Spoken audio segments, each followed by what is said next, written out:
천번을 불러봐도 내 눈에 눈물이 멈추지 않는 것은 십자가의 그 사랑.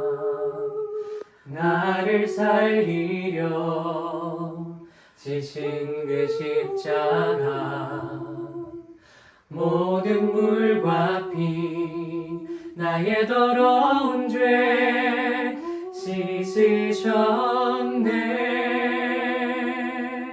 나를 향한 그 사랑, 생명을 내어주사 영원한 생명을 내게 주심을 감사해.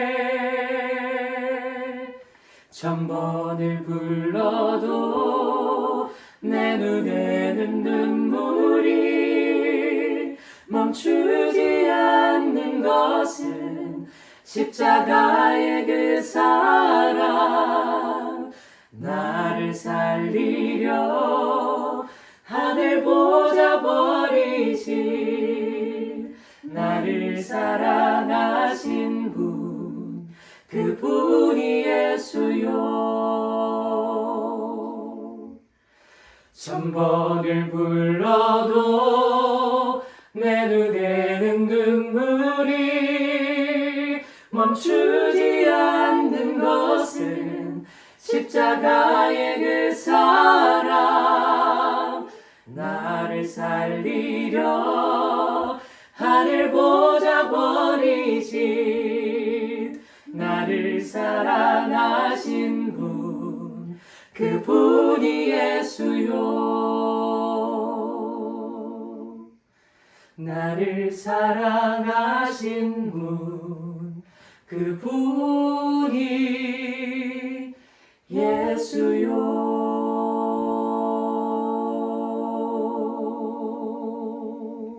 예수 믿고 주님 안에서 새 생활을 하게 된 것을 표현하는 여러 가지 말이 있지만 그 중에서 좀 차원이 높은 표현이 있습니다. 이렇게 신앙생활을 조금 오래 하신 분들이 이해하는 좀 차원 높은 표현이 있습니다. 그게 뭔가 하면 칭의라는 것입니다. 칭의 구원. 그런 말 들어보셨습니까? 네. 의롭다고 인정을 받는 것입니다. 이 하나님의 나라는 의인들이 들어가죠. 하나님의 나라는 의롭다고 인정받은 사람들이 들어가는 나라인 줄 믿습니다. 이렇게 되려고 하면 칭의 구원을 받아야 됩니다. 이 칭의 구원은 예수 믿는 모든 사람들이 사실 우리가 그 의미를 잘 몰라서 그렇지 이미 우리 안에 이루어진 사실입니다. 예수 믿는 순간에 우리는 칭의 구원 속으로 들어갑니다. 의롭다고 인정함을 받기 위해서는 두 가지. 하나는 예수님의 순환입니다. 예수님께서 십자가에서 피 흘려 죽으심으로 우리 죄 용서함을 받습니다. 우리는 이것을 잘 알고 있죠. 예수님께서는 이 땅에 십자가를 지시기 위해서 이 땅에 오셨습니다. 그리고 예수님의 그 피 흘려 주신 예수님의 피의 공로로 우리의 이 주홍같이 붉은 죄가 정결하게 흰 눈같이 깨끗하게 우리 죄 용서함을 받는 줄 믿습니다. 또 한 가지 필요한 것이 있습니다. 칭의 구원을 위해서는 또 한 가지 필요한 것은 예수님의 부활입니다. 오늘은 부활절이죠. 예수님의 부활, 이 부활은 굉장히 중요한 의미가 있습니다. 이 예수님의 부활이 없이는 우리의 믿음이 헛것이라 하고 있습니다. 부활이 없으면 우리 믿음도 헛것이고 우리가 여전히 죄 가운데 있을 것이다. 그렇게 이야기를 했습니다. 고린도전서 15장 17절. 예수님의 부활이 없으면 우리 신앙생활하는 우리들이 이 신앙, 우리의 믿음이 헛것이라는 것입니다. 공허하다는 것입니다. 아무 의미가 없습니다. 예수님의 부활이 있어야 됩니다. 예수님의 순환도 필요하지만 예수님의 이 순환을 완전케 하는 것이 부활입니다. 예수님의 부활이 없이는 우리가 여전히 죄 가운데 있다는 말은 무슨 말입니까? 죄 문제가 해결이 안 된다는 말입니다. 죄 문제가 해결이 안 되고 여전히 우리는 죄 속에 살아갈 수밖에 없게 됩니다. 주님께서 이 땅에 오신 이유는 고난도 받으시지만은 부활하시기 위해서 오셨습니다. 오늘 본문 말씀 마지막 절에도 보면 예수는 우리 범죄함을 위해서 내 죽이 되고 우리를 의롭다 하시기 위해서 살아나셨느니라, 부활하셨느니라. 그래서 우리의 칭의가 완전하게 되려고 하면 예수님의 부활이 있어야 됩니다. 예수님의 부활을 통해서 우리의 이 죄속함을 받는 이 주님의 이 대속의 이 죽으심이 완전하게 우리의 죄를 대속하시고 우리를 의롭게 하시고 칭의의 구원을 받게 하는 것이다. 이렇게 오늘 말씀은 우리에게 가르쳐주고 있습니다.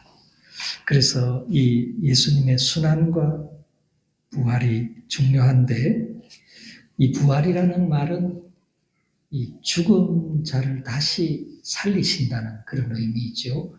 우리가 믿는 하나님은 죽은 자를 다시 살리시는 하나님을 믿습니다. 아브라함도 이런 믿음을 가졌고 우리도 이런 믿음을 가지고 신앙생활하고 있습니다. 오늘 본문 말씀은 이 믿음의 조상 아브라함의 믿음에 대해서 우리에게 말해주고 있습니다. 아브라함은 어떤 믿음을 가졌을까요?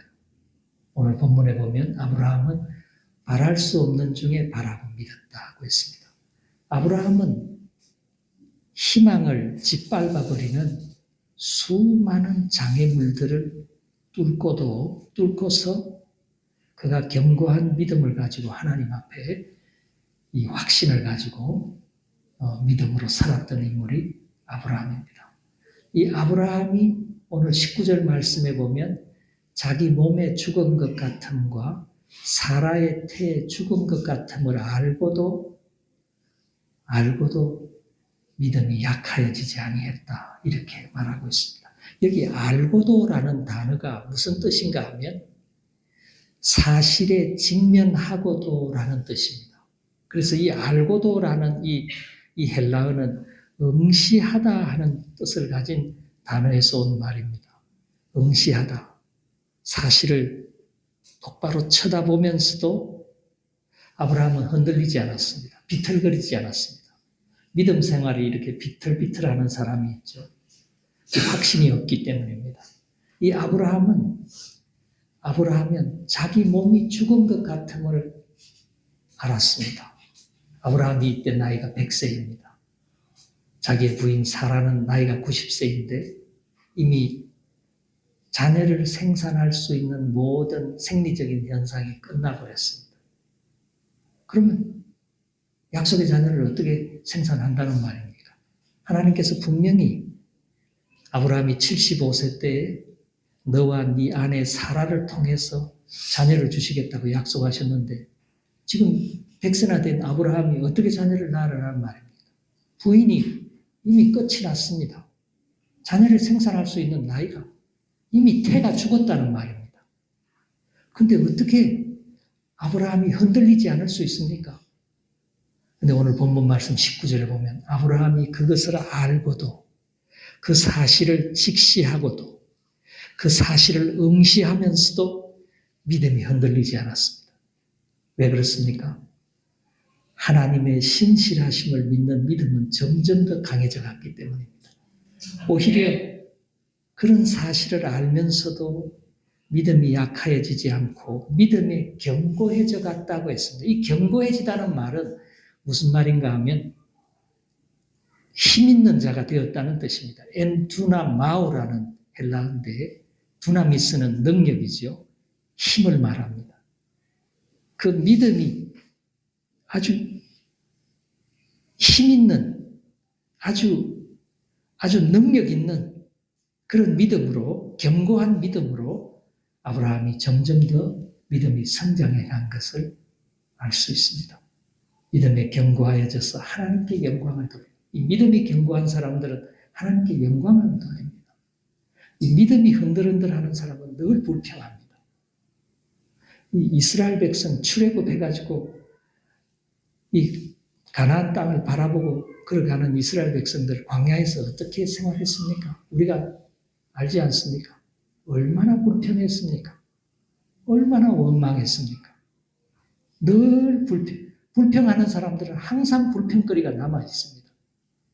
불평하고 불신하고 돌아가려고 하고 결국 망해버린 사람들이 이 광야 40년 그 길을 걸어갔던 이스라엘 사람들 아닙니다. 다 망했습니다. 여호수아와 갈렙만을 제외하고는 다 광야에서 망해버리고 말았습니다. 믿음이 없었습니다. 믿음에 견고해지지를 못했습니다. 확신을 갖지 못했습니다. 확신을 갖지 못한 사람은 늘 비틀거립니다. 늘 불평하고 돌아가려고 하고 결국 망해버리고 말았습니다. 아브라함의 믿음은 그런 믿음이 아니었습니다. 아브라함은 갈수록 믿음이 견고해져 갔습니다. 믿음이 아주 강해져 갔다는 뜻입니다. 하나님께 영광을 돌리고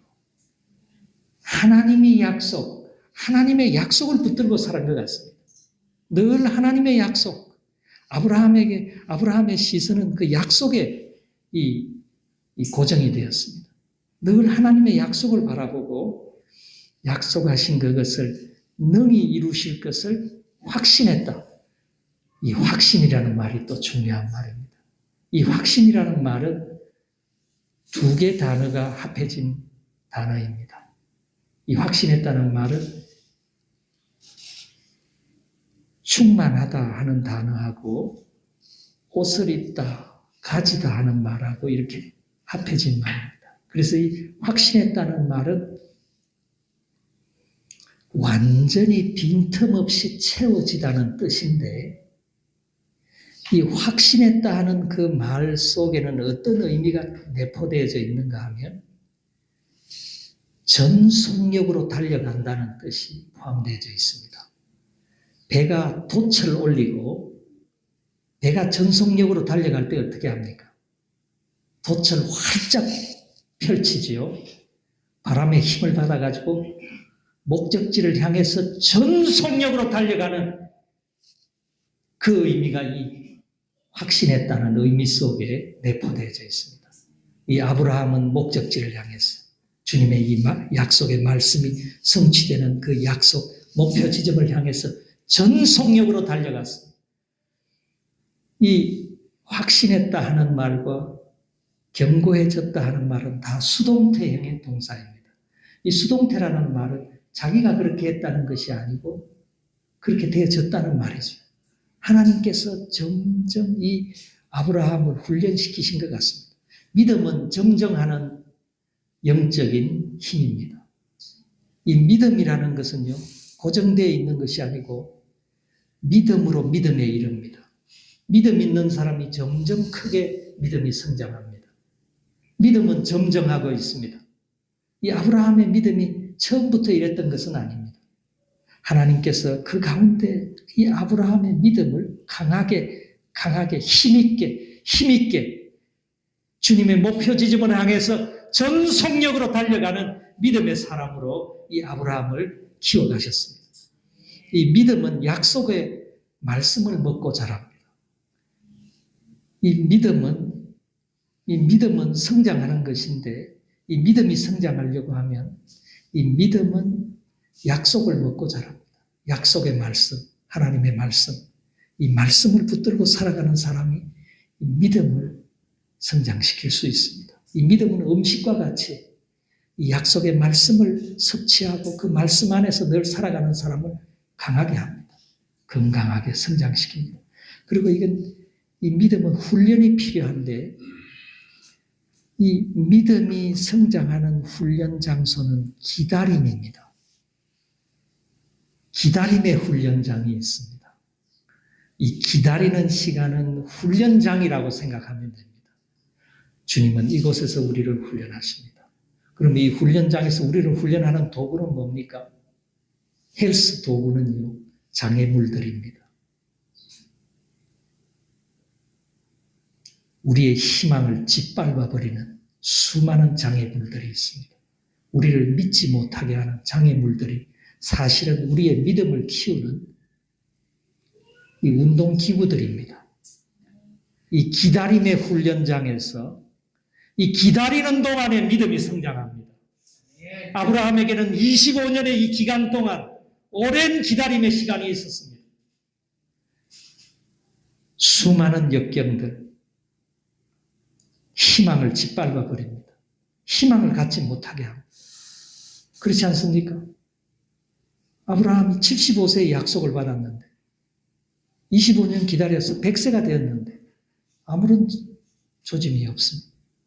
어떻게 믿으라는 겁니까? 희망을 짓밟아 버리는 수많은 요소들이 있었습니다. 자기 부인을 생각하면 더 난감합니다. 자기 부인은 젊어서부터 아기를 못 낳는 사람이었습니다. 그런 여성분들이 있죠. 젊어서부터 아기를 못 낳는 여성이었어요. 근데 이제 부인이 90이 되었습니다. 성경 창세기 18장 11절에 보면 사라의 경수가 끊어졌다고 했습니다. 자녀를 못 낳습니다.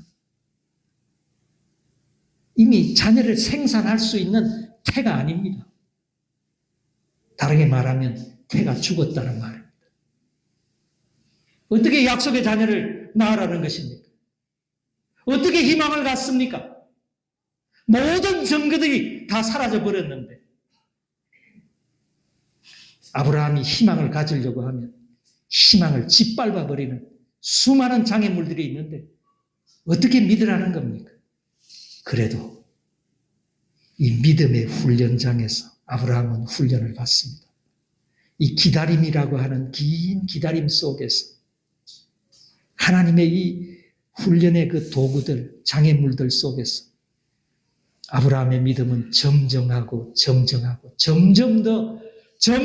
더 견고해져 갔습니다. 그리고 나중에는 100세나 된 이 아브라함은 하나님의 약속을 확신했다. 도철단, 돛담배처럼 전속력을 향해서 전속력으로 하나님의 그 말씀이 성취되는 지점을 향해서 이 아브라함은 달려가는 믿음의 사람이 된 겁니다. 확신했습니다.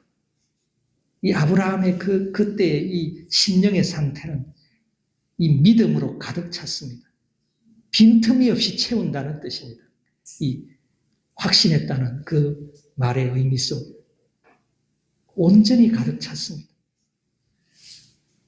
그리고 하나님을 찬양합니다. 전능하신 하나님을 믿는 겁니다. 우리가 믿는 하나님은 어떤 하나님입니까? 죽은 자를 다시 살리시는 하나님입니다. 아브라함은 그런 하나님을 믿었습니다. 죽은 태에서 자녀를 얻은 것입니다. 아브라함은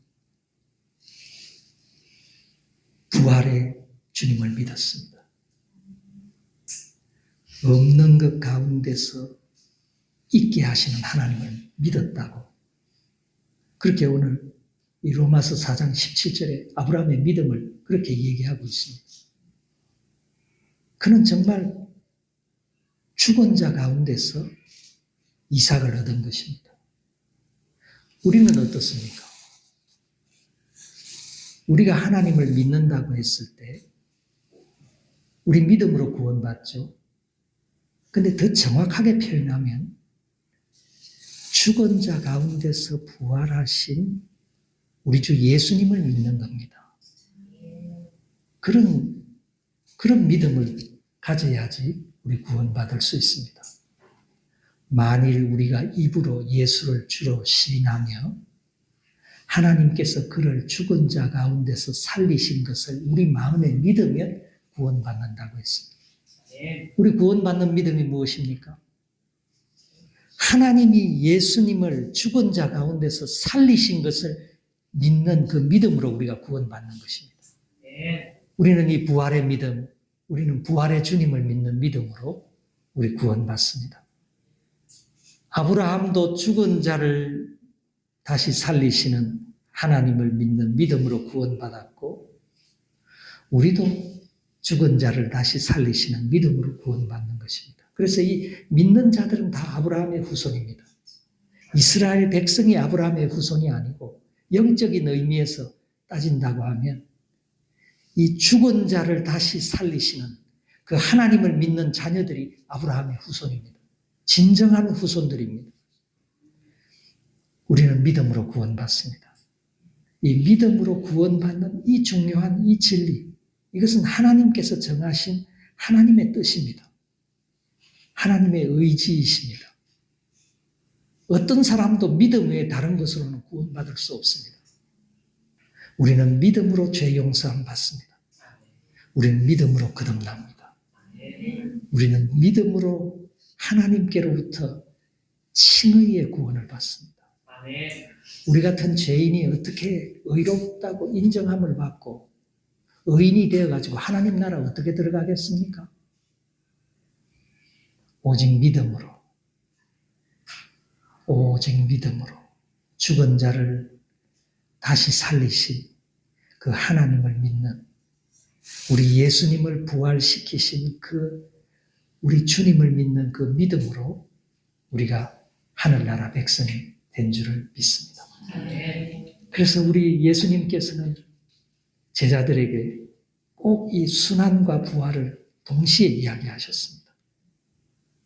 예수님께서 제자들에게 너희들은 나를 누구라고 하느냐 질문했을 때 제자들 뭐라고 했습니까? 엘리야 같다, 선지자 같다, 사람들이 그렇게 얘기합니다. 너희들은 나를 누구라 생각하느냐? 그때 베드로가 주는 그리스도시요 살아계신 하나님의 아들이십니다. 바요나 시몬아 네가 복이 있다. 바른 신앙 고백을 듣고 난 뒤부터 예수님께서 마태복음 16장 21절에 보면 그때부터 예수님의 순환을 얘기하셨다고 했습니다. 그 16장 21절에 보면 예수님께서 고난받으시고 3일 만에 살아나야 될 것을 이야기하셨다. 주님의 순환과 부활을 같이 얘기하신 겁니다. 주님 순환을 얘기하실 때는 부활도 언제나 같이 얘기하셨습니다. 이 예수님의 순환과 부활은 늘 같이 다닙니다. 이 두 가지가 같이 있어야지 우리의 칭의가 완성이 됩니다. 우리가 하나님 앞에 우리 죄 문제가 해결이 됩니다. 우리의 구원의 이 완전한 보정이 부활입니다. 오늘 예수님께서 부활하신 오늘 이 부활절은 너무나 뜻깊은 부활절입니다. 우리 예수님 부활하신 것처럼 우리 신자들도 부활해야 됩니다. 예수님 한번 죽으셨고 부활하신 것처럼 우리 신자도 한번 죽어야 됩니다. 그리고 다시 일어나야 됩니다. 그게 부활이지요. 신자의 부활이지요. 사도 바울이 그랬지 않습니까? 내가 그리스도와 함께 십자가에 못 박혔나. 그런즉 이제 내가 산 것이 아니에요. 이제 내가 그리스도 안에서 이제 내가 사는 것은 예수님을 믿는 믿음 안에서 사는 것이라고 했습니다. 이제 예수님과 함께 살아난 부활한 몸으로 우리가 살아야 될 줄 믿습니다. 며칠 전에 인천 서해 앞바다에 조그마한 섬 장봉도라고 하는 섬이 있습니다. 여기 사람이 거의 살지 않습니다. 근데 식당하는 아주머님이 그 들어가가지고 낚시꾼들이 얼마나 그 섬에 많이 모여드는지 그 들어가면요 그 장봉도 할머니, 욕쟁이 할머니 하면 유명한 사람입니다. 여기 들어가면 사람들이 그 식당에 줄을 서는데 욕을 들으면서 그렇게 맛있게 식사를 한다고 합니다. 이 할머니 이야기를 그 TV에서 맛집으로 소개를 하는데 이 할머니 얘기가 제게 은혜가 됐습니다. 이 할머니가 30여 년 전에 그 남편과 함께 장봉도에 들어갔습니다. 장봉도에 들어간 이유는 남편이 내가 섬에 들어가면 이제 술을 끊겠다. 그 말만 믿고 들어갔습니다. 그리고 이제 어린 아기 딸 하나 아들 하나 데리고 들어갔는데 웬걸요 남편이 술을 끊기는커녕 매일같이 술을 마십니다. 그리고 술 마시는 저녁에 와서 막 행패를 부리고 기물을 깨고 아내를 구타하고 자녀들도 막 못 살게 굴고 그러다가 이 남편이 결국 오래 살지를 못하고 돌아가셨습니다. 근데 남편이 돌아가시고 나니까 이 큰딸이 또 세상을 떠났습니다. 그러니까 이 엄마의 마음이 어떻겠습니까? 그러니까 엄마가 죽음의 여행을 계획을 했습니다. 내가 마지막으로 이제 죽기 위해서 짐을 싸가지고 이제 여행을 했는데 죽으려고 강가에 섰는데 그때 자기 마음에 섬광처럼 스쳐 지나가는 생각이 있었다고 합니다. 무슨 생각인가? 그래, 너는 죽었다고 치라. 너는 이제 죽었다. 이제 네 새로운 인생을, 네 행복한 생을, 네 자식도 잘 키우고 행복한 생을 이제 살면 될 거 아니냐. 그런 생각이 지나가더라. 그래, 이 사람이 죽으려고 신발 벗어놨다가 다시 신발 신고 다시 내려왔습니다. 그 나는 죽었습니다. 그리고 식당을 이제 개소하고 억척스럽게 막 그 섬에 오는 사람들, 그 거친 사람들에게 기가 안 죽으려고 일부러 욕을 했다 그래. 그 사람을 무시하려고 욕을 한 게 아니고 자기가 살려고 뭐 이렇게 뭐 말할 때마다 뭐 여자들이 오면 이 지지배들이 뭐 이렇게 막 하고 그랬는데 뭐 음식이 맛있으니까 욕을 들으면서도 막 그 식당이 얼마나 잘 되는지. 근데 이 사람은 나는 죽었다. 그리고 열심히 사는 거예요. 행복한 내 삶은 이제 내가 그렇게 가난하게 살 필요도 없고 내 삶은 내가 개척한다고. 이 사람 해가지고 돈을 얼마나 잘 버는지 전 세계 30개국을 돌아다니면서 아프리카 안 간 데가 없을 정도로 돌아다니.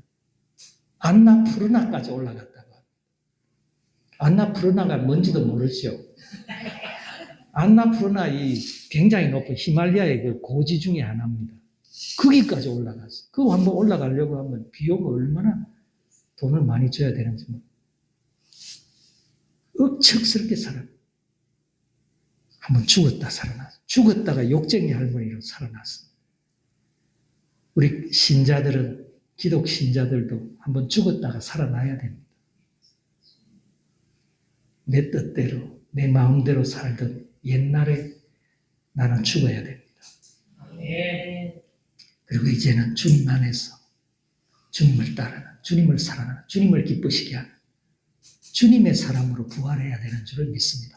오늘 이 부활절에 부활하신 죽음을 이기시고 우리를 위해서 우리의 죄를 대속하시려고 십자가에서 죽으시고 영광스럽게 부활하신 우리 예수님과 함께 부활하는 그리고 새로운 삶을 살아가는 저와 여러분이 되시기를 간절히 축원합니다.